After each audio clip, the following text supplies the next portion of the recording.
Kung kayo, namuti ang jowa nyo kaantay sa inyo, ang kalamansi ko na nilaw na kaantay sa akin. Ay nako, kung di pa ako nagkasakit, hindi ko pa sila mabibisita. Kaya, ali kayo. Puntahan natin ang aking munting kalamansi sa sulok-sulok na aking pinagtataniman para hindi nakikita ni boss. Wala na kasing space dun sa garden. Alam nyo naman, kapag gusto, may paraan. Kapag ayaw, edi ayaw nyo, bahala kayo sa buhay nyo. So, ayan nga po yung kalamansi natin, oh.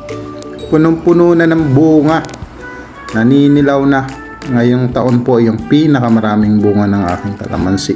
Siyempre, yan ay punong-puno ng pagmamahal. Ganun talaga. Kapag inaalagaan mo, ay namumunga. Kaya yan, sige lang. Pitas lang udong.